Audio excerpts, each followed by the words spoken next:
David's kindness towards Saul. Previously, we learned about David's escape from Saul. David had to lie to priests, pretend to be insane to kings, and escape to caves in order to preserve his life. However, God continued to bless David. Outcasts, misfits, and debtors from Israel began to band around him. In the forests of Judah, David began to lead a community of over 300 mighty men. Meanwhile, Saul was hell-bent on killing all who aided David. Saul slaughtered nearly 100 priests and their families for helping David. In this story, David and Saul meet for the first time since David's escape. We will witness the madness of King Saul as he goes after David. Yet even in Saul's complete wickedness, David cannot help but feel connected to Saul like a son, as inspired by the book of 1 Samuel. David and his ragtag group of men continued to build their community in the forests of Judah. The social outcasts and misfits had found purpose in taking care of one another. They had been rejected by Israel, but accepted by David. Because of this, they followed him without question. One day the men were building homes in the shade among the trees. Some men lounged near the streams, while others wove baskets or hunted. Life was peaceful, until David was given a message that the Philistines were robbing the village of Keilah. After months of hiding, David's heroic nature re-emerged within him. The innocent villagers were being tormented, raped, and robbed by the sworn enemies of Israel. Saul was so busy pursuing David that he had neglected to protect his people. David took his band of outcasts up against the armies of the Philistines. Together, they delivered a great blow and saved Keilah. The men once rejected by Israel were now responsible for saving it. Once Keilah was delivered, Saul came up to pursue David. David and his men fled back into the wilderness, back into exile. They returned to the caves, among the mountains, dirty, tired, and dejected. The joy of saving the village was replaced with fear of being captured once again. David anguished over the loss of freedom for him and his men. In the darkness of the caves, David wept before God. David battled day after day with his own hopelessness and self-worth. At night he would sing songs to God, reminding his soul to maintain hope. David's poetry and music was honest, raw, and filled with praise. It would be these psalms that would bring hope to millions of people all throughout history. For that time, they comforted the storm in David's heart. The sweet songs of praise kept David's heart alive in him and gave his men strength to continue. In the stillness of the evening, the men would lay down and listen to David's voice echo throughout the caves as he sung, "The Lord is my light, whom shall I fear? He is my fortress, whom shall I fear? When the wicked seek to devour me, it is they who will fall. Though armies seek my life, my heart shall not fear. Though war comes to me, I will be confident. Just one thing I ask, is that I may dwell in the presence of the Lord forever. All the days of my life I want to gaze upon the beauty of my God. For in the day of trouble he will keep me safe.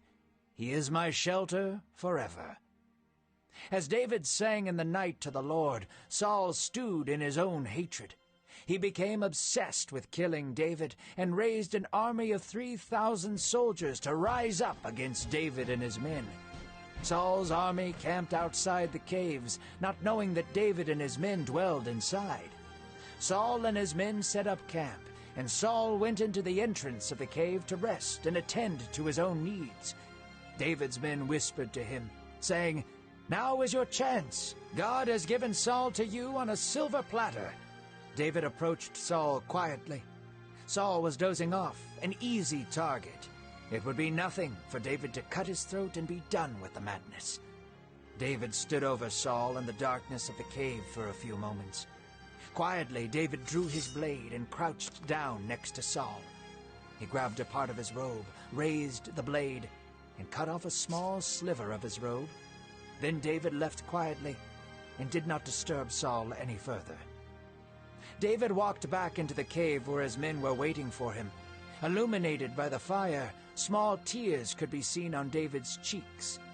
David looked at them and said, "I shall not put my hand against God's anointed.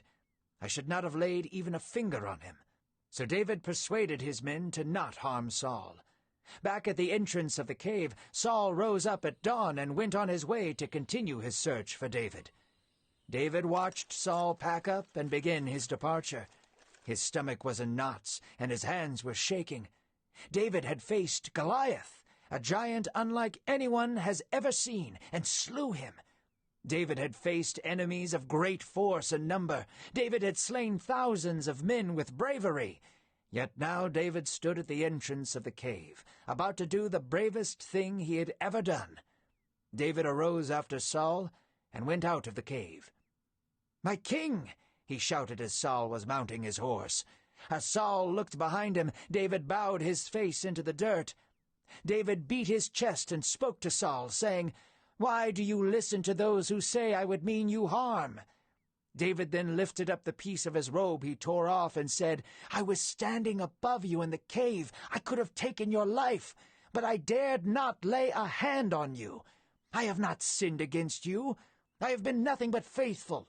My life has been yours, and now you seek to end it." David stood to his feet, threw his sword onto the floor, and spread his arms.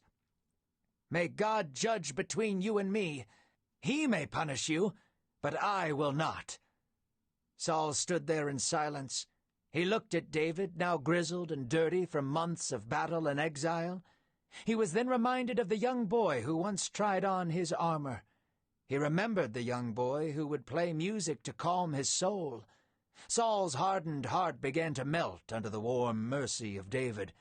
Saul dismounted his horse and walked towards David, trembling. His lips were quivering, and his eyes began to water. The dark clouds over Saul's mind began to part, and he began to weep. "Is that you, my son David?" Saul whispered, and the two of them embraced as Saul wept. Saul fell into David's arms as if he had been carrying a weight on his shoulders for years. David held Saul.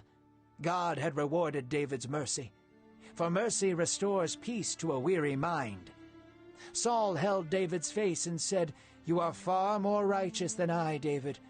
God put me in your hands, and you did not kill me." Saul's eyes met David's, and he said, "You will be a better king than I.